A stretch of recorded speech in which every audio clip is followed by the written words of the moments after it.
मैं Dhananjay Kumar, director of mentor computer classes बाढ़। हम लोगों ने आपको कल प्रधानमंत्री जो टॉपिक लिया था उसका हमने पार्ट 1 पढ़ाया था। तो पार्ट 1 में हम लोगों ने जो सफर तय किया वो सफर हमारे पंडित जवाहरलाल नेहरू से लेकर हमने राजीव गांधी तक की चर्चाएं की थी। उस दौरान बहुत बढ़िया बढ़िया प्राइम मिनिस्टर आए, उनके बारे में बहुत सारी बातें थी।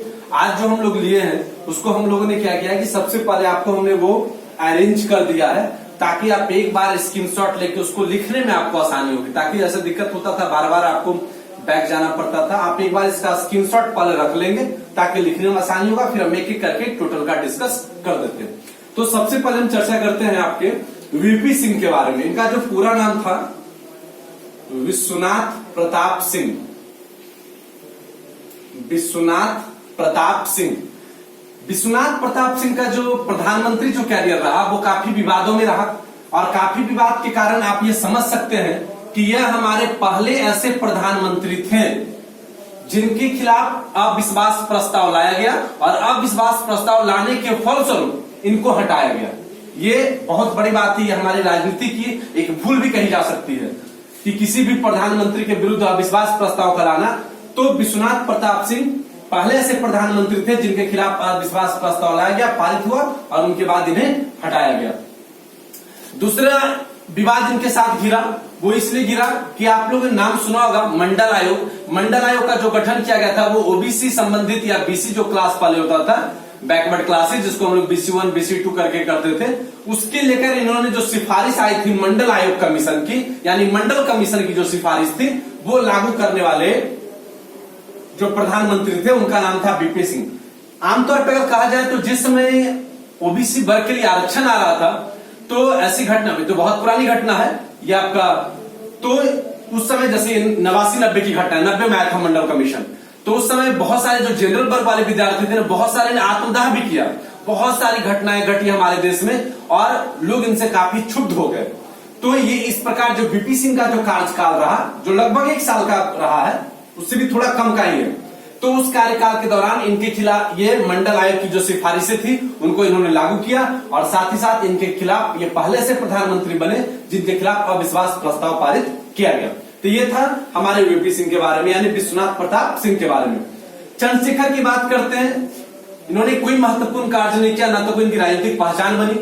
उसका सबसे बड़ा कारण था ये बहुत ही कम समय के लिए, आप बस सोच सकते हैं कि 89 तक राजीव गांधी रहे और 91 में पीवी नरसिम्हा राव आ गए। मतलब 1 ईयर के गैपिंग में आपको 2 प्रधानमंत्री देखने को मिला, जिसमें कुछ थोड़ा सा लंबे समय तक आए वीपी सिंह, दूसरे चंद्रशेखर बस याद रखेंगे कि 9 में लोकसभा में आए थे।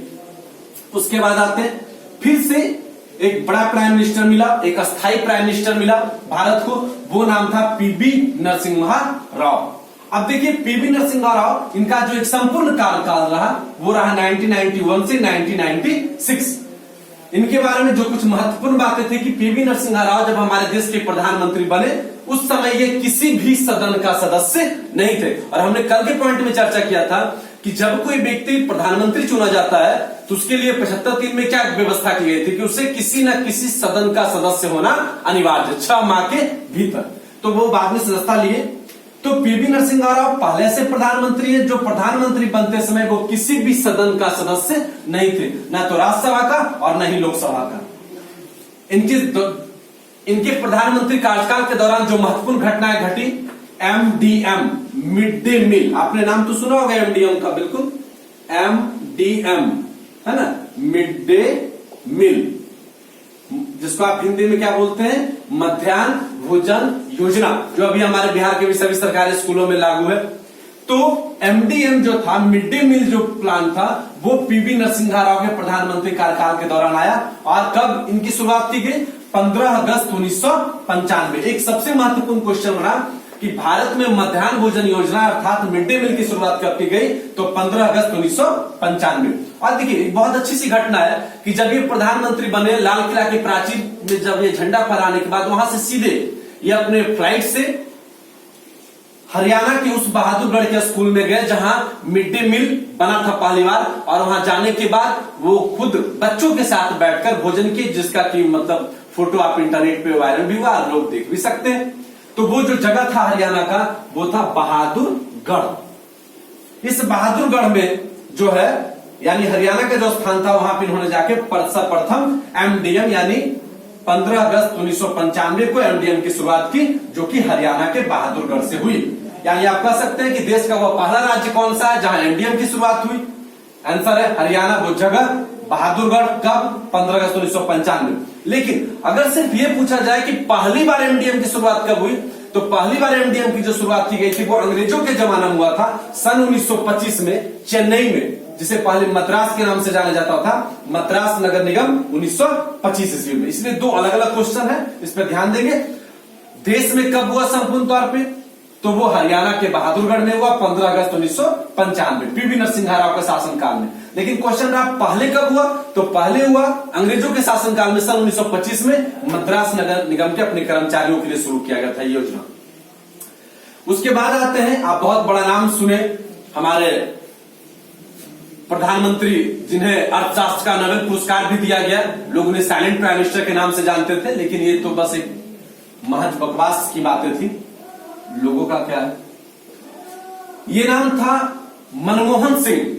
ये मनमोहन सिंह बाद में प्रधानमंत्री बने, पहले ये पीवी नरसिंह राव के समय में ये पहले से प्रधानमंत्री हैं, जो कि वित्त मंत्री भी रहे हैं। ये पीवी नरसिंह राव के शासनकाल में हमारे देश का जो फाइनेंस मिनिस्ट्री का जो कार्यभार था, जो भी वर्तमान में निर्मला सीतारमण के पास है, ठीक उनके कार्यकाल के दौरान मनमोहन सिंह के पास था, और इन्हें अर्थशास्त्र में नोबेल पुरस्कार भी प्राप्त हुआ है। ये बहुत गर्व की बात है हम लोग के लिए। उसके बाद बहुत ही अल्पकालिक प्राइम मिनिस्टर रहे, उनका नाम था अटल बिहारी वाजपेयी, जो कि 13 दिन के लिए मात्र प्राइम मिनिस्टर रहे, ओनली 13 दिन। ऐसा नहीं, हमने कल की क्लास में आपको बताया था कि गुलजारी लाल नंदा भी 2 बार प्राइम मिनिस्टर रहे, वो एक्टिंग प्राइम मिनिस्टर रहे, कार्यवाहक प्रधानमंत्री। कब? एक बार जब पंडित जवाहरलाल नेहरू की मृत्यु 1964 में हुई तब, और एक बार जब मोरारजी देसाई की मृत्यु 1966, 11 जनवरी 1966 ताशकंद समझौता के दौरान, जब उनकी मृत्यु दोनों समय बोले थे, लेकिन वो एक्टिंग प्राइम मिनिस्टर थे, जो कि कम समय के लिए रहे थे। जबकि अटल बिहारी वाजपेयी प्राइम मिनिस्टर है 13 दिन के लिए, और इनकी सरकार आप जानते होंगे, शायद ये तो बहुत लोग जानते हैं, हम आपको बता भी दिए राजनीतिक दृश्य क्या था। इनके एक वोट के लिए, वो वोट आपके माननीय भी रसायन और खाद्य उर्वरक मंत्री रामविलास पासवान जी के उसी एक वोट के कारण अटल बिहारी वाजपेयी अर्थात बीजेपी के दिग्गज नेता की राज सिंहासन हिल ही नहीं गई, वो खत्म हो गई, और आज वो भी फिर से बीजेपी में शामिल है। इसको राजनीति कहा जाता है। उसके बाद आइए एचडी देवगौड़ा, इनका भी कार्यकाल बहुत छोटा रहा। उसके बाद आईके गुजराल, इंद्र कुमार गुजराल, इनका भी कार्यकाल कोई बहुत ज्यादा नहीं रहा। हाँ, एचडी देवगौड़ा के बारे में यह कह सकते उस समय राज्यसभा के सदस्य थे, नंबर 1 कर्नाटक से थे ये। लेकिन आप इससे ही अनुमान लगा लीजिए कि 1996 तक पीवी नरसिंह राव रहे, जबकि 96 से 98 लगभग 2 साल के दौरान 3 प्राइम मिनिस्टर आए। उसमें से अटल बिहारी वाजपेयी, जिनका के रिकॉर्ड भी है कि सबसे कम समय के प्रधानमंत्री अटल बिहारी वाजपेयी 13 दिन, एचडी देवगौड़ा और इंद्र कुमार गुजराल, इस 2 साल में ये तीनों प्राइम मिनिस्टर चले गए, बहुत ज्यादा नहीं। उसके बाद हमारे माननीय और स्वर्गीय प्रधानमंत्री अटल बिहारी वाजपेयी जी को फिर से 1 साल के लिए मौका मिला, और फिर वो 1998 से लेकर 1999 तक 1 साल के लिए वो प्राइम मिनिस्टर रहे। और उसके बाद हमारे दिग्गज, परिचय का तो मुहताज कभी नहीं थे अटल बिहारी वाजपेयी। अटल बिहारी वाजपेयी को एक संपूर्ण शासन करने का मौका, 5 वर्षों का जो मौका मिला, वो उन्हें तुरंत मिला 1999 से लेकर 2004 तक। और इस दौरान बहुत सारे महत्वपूर्ण काम हुए, और कौन भूल सकता है 1998 का पोखरण परीक्षण, जो कि अटल बिहारी वाजपेयी नहीं, उस समय मिसाइल मैन के रूप में जाने वाले हमारे एपीजे अब्दुल कलाम के द्वारा दी गई तकनीक से भारत को एक मिसाइल दुनिया में एक नया नाम देने का काम किए हमारे प्रधानमंत्री अटल बिहारी वाजपेयी 1999 से 2004 तक। उसके बाद हम आते हैं मनमोहन सिंह की बात करते हैं। मनमोहन सिंह 2004 से 2009, फिर 2009 से 14, मतलब ये 2 कार्यकाल तक हमारे प्राइम मिनिस्टर रहे। और इस दौरान जो कुछ महत्वपूर्ण काम हुआ, आप कह सकते हैं कि कांग्रेस के और प्रधानमंत्रियों की तुलना में एक इंदिरा गांधी को लिया जाए, जो उनका 82-83 का शासनकाल था, जवाहरलाल नेहरू की बात की जाए। उसके बाद मनमोहन सिंह का जो कार्यकाल है वो काफी स्वर्णिम गोल्डन पीरियड रहा। इस दौरान क्या आया? आरटीआई आया, आज वो आरटीआई जिसको right to information, RT, right to education, ये सब प्रधानमंत्री मनमोहन सिंह के कार्यकाल में 2004 से 2014 के दौरान रहा। इतना ही नहीं, देश की सबसे अच्छी विकास दर जो जीडीपी बोला था, ग्रॉस डोमेस्टिक प्रोडक्ट, सकल घरेलू उत्पाद, वो भी प्रधानमंत्री मनमोहन सिंह के दौरान सबसे उच्च स्तर पर हमारे देश का विकास दर रहा। इस तरीके से जो हमारा पॉइंट था प्रधानमंत्री को लेकर कि प्रधानमंत्री कैसे कैसे आए, तो वीपी सिंह आए, अविश्वास प्रस्ताव लाया गया, मंडल आयोग की सिफारिशों को लागू किए। चंद्रशेखर लंबे समय तक नहीं रहे। पीवी नरसिम्हा राव की बात किया जाए 1991 से 1996 तक रहे। इनके बारे में कुछ विशेष बातें, जिस समय ये प्रधानमंत्री बने ये किसी भी सदन का सदस्य नहीं थे। दूसरा, एमडीएम 15 अगस्त 1995 को इनके शासनकाल के दौरान लाया गया और हरियाणा के बहादुरगढ़ में, जबकि अगर वैश्विक स्तर पे कहा जाए तो इसकी शुरुआत मद्रास नगर निगम के द्वारा सन 1925 में किया गया। पीवी नरसिम्हा राव के समय में हमारे माननीय जो भी उस समय पहले प्रधानमंत्री हुआ करते थे मनमोहन सिंह, ये उस समय वित्त मंत्री थे, हमारे फाइनेंस मिनिस्टर भी थे। अटल बिहारी वाजपेयी, एचडी देवगौड़ा और इंद्र कुमार गुजराल का कार्यकाल काफी छोटा रहा, वो लगभग 2 वर्षों तक में तीनों प्रधानमंत्री का कार्यकाल खत्म हो गया। पुनः अटल बिहारी वाजपेयी को 1998-99 में 1 साल के लिए कार्यकाल दिया गया और अटल बिहारी वाजपेयी को पुनः एक संपूर्ण काल 1999-2004 के दौरान हुआ, जिसमें बहुत सारा परमाणु पोखरण परीक्षण खास करके बहुत ज्यादा महत्वपूर्ण था। और फिर मनमोहन सिंह को 16वां और अंत में हमारे नरेंद्र मोदी जी, जो कि हमारे प्राइम मिनिस्टर हैं और बहुत यशस्वी प्रधानमंत्री, जिन्होंने हमारे देश को आगे ले जाने का बहुत प्रयास किया है और अभी भी वो प्रयास में लगे हैं। और कुछ महत्वपूर्ण बात जो हम आपको बता देना चाहते हैं वो ये था कि जैसे देखिए, इसमें से कुछ महत्वपूर्ण बात ये था कि 3 ऐसे प्रधानमंत्री थे, थोड़ा मिटा ले, 3 ऐसे प्रधानमंत्री थे, उसमें से हमारा नाम आता है नेहरू जी का, फिर थे इंदिरा गांधी, उनकी बेटी थी, और फिर हमारे माननीय प्रधानमंत्री लाल बहादुर शास्त्री। कौन भला भूल सकता है इनको। इन तीनों प्रधानमंत्री ऐसे प्रधानमंत्री थे जो प्रधानमंत्री पद पे रहते हुए इनकी मृत्यु हुई थी। ध्यान रखेंगे, 3 ऐसे प्रधानमंत्री हैं जो कि प्रधानमंत्री कार्यकाल के दौरान उनकी मृत्यु हुई। पंडित जवाहरलाल नेहरू नंबर 1, ध्यान रखेंगे कब हुई थी मृत्यु जी, तो 1964 के में, तभी तो तुरंत फिर जो है एक्टिंग प्राइम मिनिस्टर के रूप में गुलजारीलाल नंदा आ गए। फिर इंदिरा गांधी की मृत्यु कब हुई, तो ये हुआ 1984 में, और इसके ठीक बाद राजीव गांधी आए। फिर लाल बहादुर शास्त्री 1966 में, और फिर इसके बाद गुलजारीलाल नंदा आए, जिसकी चर्चा हमने कल भी किया था। कुछ और 2-3-4 महत्वपूर्ण पॉइंट है।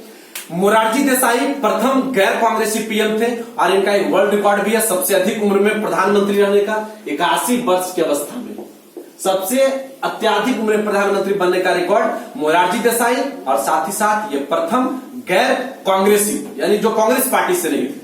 दूसरा, हमारे राजीव गांधी जी सबसे कम उम्र के प्रधानमंत्री रहने का रिकॉर्ड उनके पास है।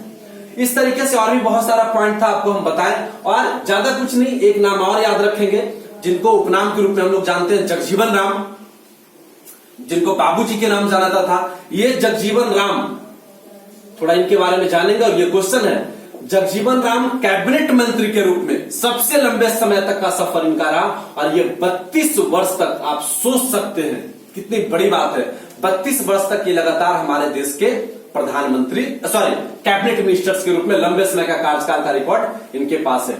और जाते जाते आपको ये बता दें कि हम लोग जो है आगे जब हम लोग क्लास लेंगे, शायद हम लोग अभी डिसाइड नहीं किए, कल साइंस का क्लास होगा, और जो भी फीडबैक कमेंट्स होगा आप हमें देंगे। आपके फीडबैक कमेंट्स का इंतजार होगा। जय हिंद।